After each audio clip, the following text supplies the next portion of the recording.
नमस्कार। Janaki FM 106 megahertz Janaki समाचार में अपने के स्वागत है। राजन से सुनल जाओ समाचार। इग्नू का मुख्य समाचार।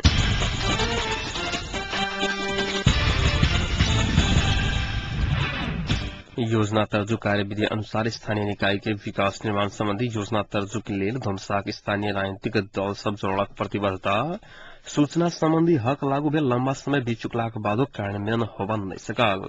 7 दिनक समय तक सहमति सरकार गठन कर राष्ट्रपति के आह्वान। धनुषाक ब्रह्मजिया से पैघ परिमाण में लागू औषध बरामद और रथत में काट सहित 2 गोटे पकड़ा। योजना तर्जु में कार्यविधि अनुसार स्थानीय निकाय के विकास निर्माण संबंधी योजना तर्जु में करबाक धनुषाक राजनीतिक दल से प्रतिबद्धता जोड़लक। एकीकृत योजना तर्जु में संबंधी 2 दिनक कार्यकर्ता गोष्ठी में समापन समारोह में सहभागी राजनीतिक दलक प्रतिनिधि सब समावेशी आ सहभागितामूलक हिसाब से योजना निर्माण करे के प्रतिबद्धता व्यक्त कयने छलखिन।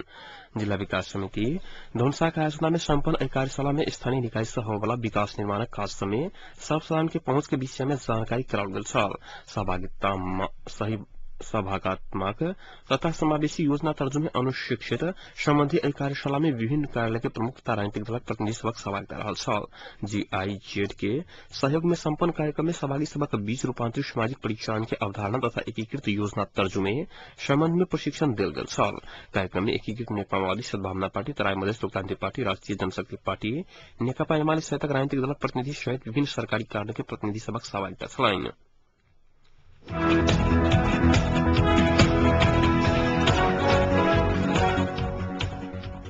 सुशासन आ पारदर्शिता कायम कर सरकार लोने सूचना संबंधी हक 2064 लागू भेल लंबा समय बीत चुकला बादो कार्यान्वयन होबा नहीं सकल अछि।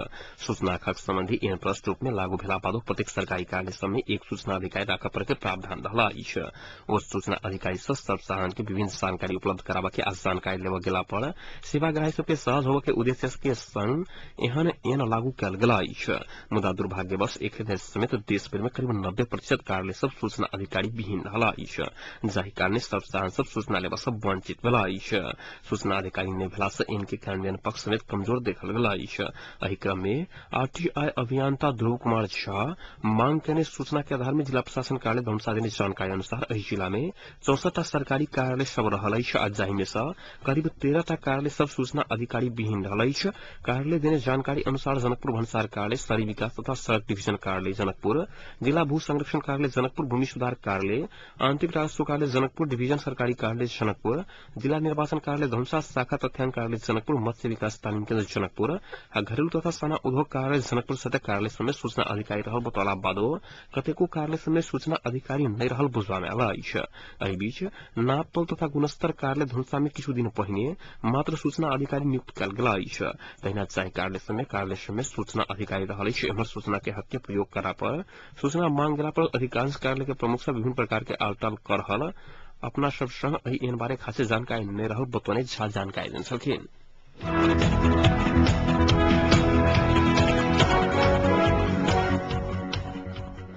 राष्ट्रपति डॉक्टर रामबंटी यादव दल सबके 7 दिन के समय दौकर राष्ट्रीय समिति के सरकार गठन के आह्वान करना अछि। राष्ट्रपति अंतिम संविधान के धारा 38 के एक अनुसार सहमति सरकारक लेल आय औपचारिक आह्वान कयने छलखिन। सहमति के लेल माओवादी, कांग्रेस, एमाले आ संयुक्त लोकतांत्रिक मधेसी मोर्चा के नेता सबके बजाकर राष्ट्रीय समिति के सरकारक लेल आग्रह करैत आबि रहल राष्ट्रपति यादव संविधान अनुसार सहमति के सरकार के लेल औपचारिक आह्वान कयने शीतल निवास जोड़लक अछि। राष्ट्रपति यादव अपने दिन समय सीमा भीतर दल सब बीच राजनीति में पहुंचत आ ओहिसे सरकार बनाबऽ नहीं सकला पर संसद के बहुमती आधार में सरकार चयन के लिए लिख कर पठावा के व्यवस्था कयल गेल अछि।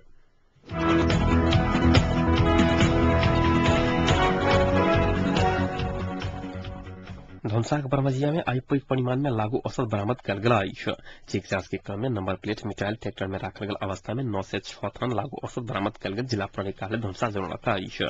सबैला धनुषा से गश्ती में घटल पुलिसक टोली चारनाथ नदी के भीड़ होइत रघुनाथपुर से पोरताहा दिस जाय वाला सड़क खंड से 6 टन कार्टून में उक्त परिमाण के लागू औषध बरामद कयल गेल जानकारी देल छल।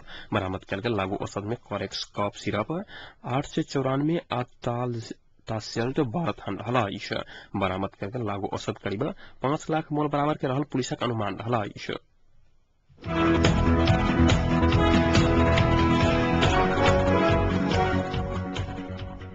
रथट प्रहरी चौकी विश्रामपुर कार्ड तस्करी क लस जा रहल अवस्था में कार्ड सहित 2 गोटे के तस्कर के नियंत्रण में लगाई है।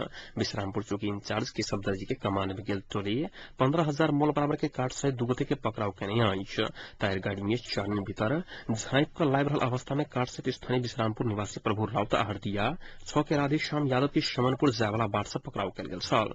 एहि बीच पुलिस बिना कागजात चला रहल एक मोटरसाइकिल सेहो नियंत्रण में रखै त मोटरसाइकिल चालक विश्रामपुर के वीरेंद्र यादव फरार रहल प्रहरी चौकी विश्रामपुर के सहायक निरीक्षक दर्जी पुतौया छलखिन।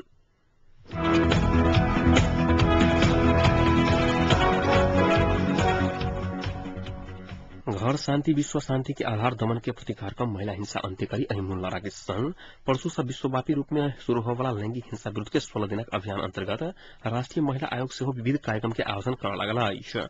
पत्रकार सम्मेलन के आयोजन कर आयोग अभियान अंतर्गत कल जाय वाला विविध कार्यक्रम के विषय में जानकारी देने छल। परसू पहले दिन राजधानी में जनचेतनामूलक रैली के आयोजन करे के संगे गृहमंत्री विजय कुमार गच्छेदार के प्रमुख अतिथ्य में न्याय में पहुंच बलात्कार संग संबंधित नेपाल में विद्यमान कानूनी व्यवस्था के विषय में प्रतिवेदन सार्वजनिक कयल जात महिला आयोग सदस्य एवं प्रवक्ता मोहना अनुसारी जानकारी दिलाइन। आयोग अभियान अवधि भर विविध कार्यक्रम करत सेहो जानकारी दिलक।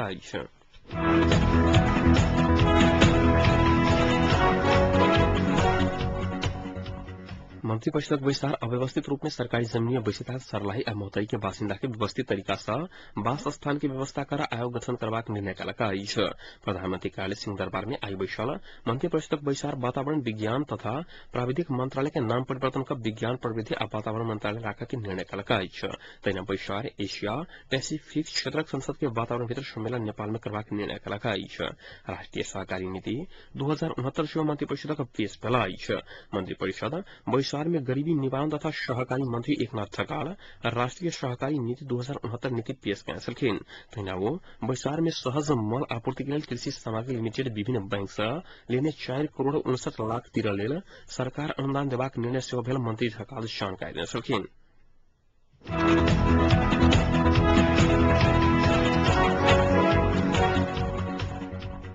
कृषि व्यवसायीकरण के लिए एन बनावा के तैयारी भेल। सरकार आ नेपाल उद्योग वाणिज्य महासंघक संयुक्त पहल में मस्यौदा बनावा के काज अंतिम चरण में पहुंचल। यह महीना भीतर मस्यौदा पेश करबाक तैयारी भ रहल महासंघ अंतर्गत कृषि उद्यम केन्द्रक कार्यकारी प्रमुख प्रदीप महाजन जानकारी देने छलखिन। हुनक अनुसार मस्यौदा संदर्भ में तैयार करवाला निकाय संग छलफल भ चुकल। 1 आ 2 दिन में आंतरिक छलफल मस्यौदा में अमूर्त रूप देबाक बतौने छलखिन। एन में किसान कृषि क्षेत्रक विकास के लिए कृषि व्यवसायीकरण में जोर देबाक महर्जन बतौने छलखिन। एन बनलाक बाद कृषि उपज के राष्ट्रीय आ अंतर्राष्ट्रीय रूप में बाजारीकरण आसान होयत अपेक्षा कयल गेल।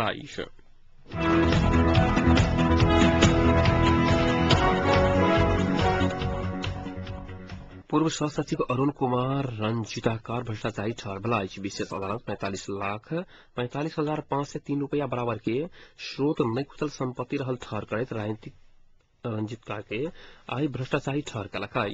अदालतक अध्यक्ष गौरी बहादुर कार्की आ सदस्य ओम प्रकाश मिश्र तथा केदार प्रसाद चालीसे के संयुक्त इजलास से राजनीति के 5,45,503 रूपया के बिगो बराबर की संपत्ति जब्त आ ओतबे जरिमाना करवाक फैसला कलक। हथियार दुरुपयोग अनुसंधान आयोग रंजीत कार 3 करोड़ 19 लाख रुपया बराबर के भ्रष्टाचार के दावी सहित मुद्दा देने छल। 2029 साल में सरकारी सेवा प्रवेश करने रंजीत कार नेपाल खानेपानी संस्थानक महाप्रबंधक खानेपानी विभाग के महानिर्देशक होत भौतिक योजना तथा निर्माण मंत्रालय के सह सचिव से अवकाश लेने छलाह।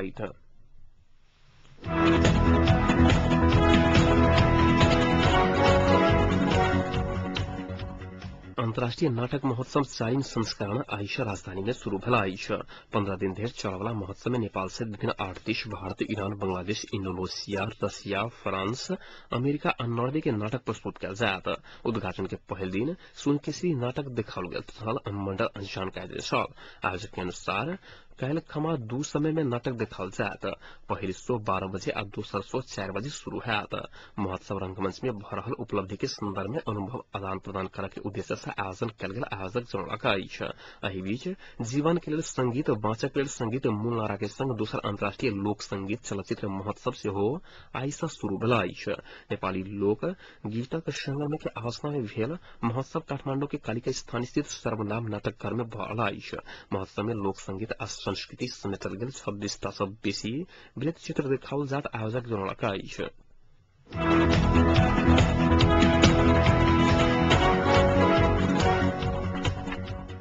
तत्काल प्रधानमंत्री बाबूराम भट्टराई के राजीनामा के मांग कर विपक्षी दल से मोर्चाबंदी शुरू करवला आई है। मोर्चाबंदी के केंद्र से जिलाधीन मोर्चाबंदी करके घोषणा कर कार्यकर्ता सबके वही में लागत शीर्ष नेता सब निर्देशन दिलक आई है। आज काठमांडू में अगुवा कार्यकर्ता जमघट से विपक्षी दलक शीर्ष नेता सब एकटा मंच से सरकार हटा के आंदोलन में लागत निर्देशन देने साल उच्च स्तरीय कार्यकर्ता जमघट में कांग्रेस सभापति सुशील कोड़ा प्रधानमंत्री भट्टराई सर्वसत्तावादक अभ्यास करने आरोप लगाए सलखिन। एमाले अध्यक्ष झलनाथ खान आंदोलन के बहस भट्टराई के खुर्सी पर से हटाकर छोड़ा के उद्घोष करने सलखिन। राष्ट्रीय जनशक्ति पार्टी के अध्यक्ष सूर्य बहादुर थापा लोकतांत्रिक ढंग से दूसर सरकार नहीं बनल आंदोलन जारी रहा बोतवाए सलखिन। जमघट में विपक्षी दल शीर्ष नेता सभा अगुवा कार्यकर्ता सबके सहभागिता रहल।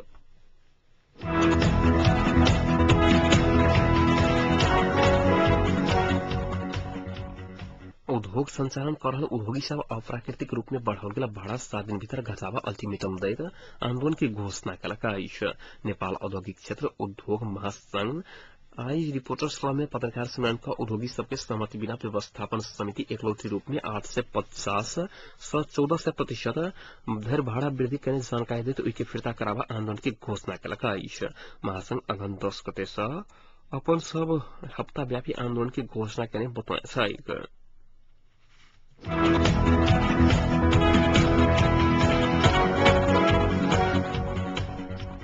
नेकपा एमाले के अध्यक्ष झलनाथ खान प्रधानमंत्री डाक्टर बाबूराम भट्टराई के संबोधन आत्म प्रशंसा के पुलिंदा रहल टिप्पणी कयने छलखिन। काल्हि साँझ राष्ट्रपति कार्यक्रम साँझ राष्ट्र के नाम में प्रधानमंत्री के संबोधन के विषय में टिप्पणी करते एमाले अध्यक्ष खनाल राजनीतिक हैसियत समाप्त भेल सरकार के संबोधन लज्जास्पद भेल टिप्पणी कयने छलखिन। राणा शासन के समय में राणा सब के करवाला व्यवहार वर्तमान प्रधानमंत्री सेहो करल खनाल के आरोप चलन।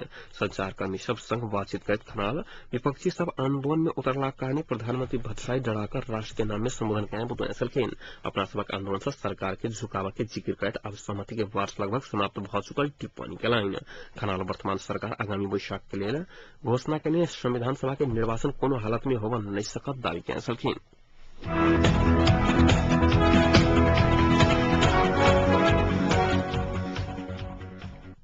स्वास्थ्य सेवा विभाग पावन तिहार के छुट्टी में कहने 600 गोटे के सरुआ बदल कर सहमति भेला के बाद आई से सब कर्मचारी काल में उड़ल आई। बीतल रात भेल वार्ता में आंदोलनरत 6टा स्वास्थ्य संबंध ट्रेड यूनियन आ स्वास्थ्य मंत्रालय बीच वार्ता सरुआ बदल भेला बाद बंद कर सहमति भेल आई से सब काल में उड़ल छाई।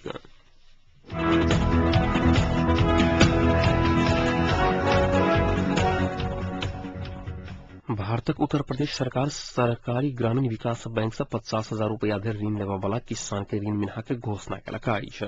सरकारक एहन निर्णय से 7,20,000 किसान के राहत मिलत मुख्यमंत्री अखिलेश यादव जानकारी देने छलखिन। हुनक अनुसार कुल रकम में से कमती में 10% कर्जा तिरने किसान के ऋण मिनहा कयल जायत। जमीन राहत ऋण निकालने सबके लिए मात्र एहन निर्णय लागू होयत। बदौलत मुख्यमंत्री यादव व्यावसायिक बैंक सबसे लेने कर्जा मिनहा नहीं होयत स्पष्ट कयने छलखिन। वो आब ऋण वसूली के लिए जमीन नीलाम करे के व्यवस्था सेहो अंत भेल बताए छलखिन। एहि बीच भारत के राजधानी दिल्ली में प्लास्टिक के झोरा प्रयोग में पूर्ण प्रतिबंध लगाओल गेल अछि। दिल्ली सरकार प्लास्टिक के झोरा में लगाओल गेल प्रतिबंध कार्यान्वयन के लेल तैयारी सेहो कयलक अछि। प्रतिबंध उल्लंघन करय वाला के 5 वर्ष धरि के जेल सजाए आ 1 लाख धरि के जरिमाना तोकल गेल अछि। एहि बीच पाकिस्तान में सक्रिय विद्रोही समूह तालिबान मुंबई आक्रमण के एकमात्र जीवित अभियुक्त अजमल कसाब के फांसी देने भारत संग बदला लेबाक चेतावनी देलक अछि।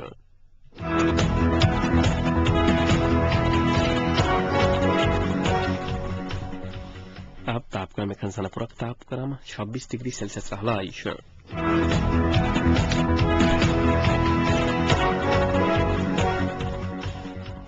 प्रमुख समाचार अंत में पुनः एक बेर फिर से।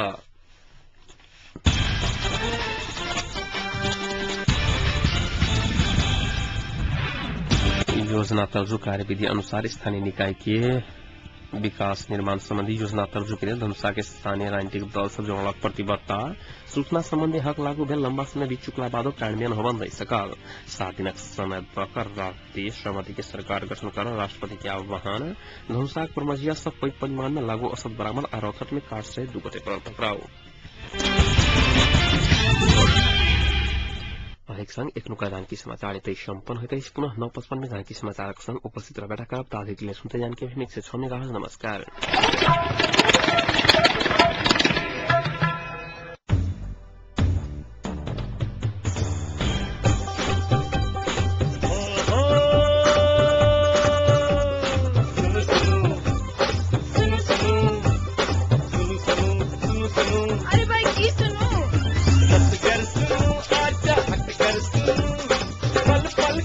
पर घर बैसल सुनू जानकी अभियन सदकन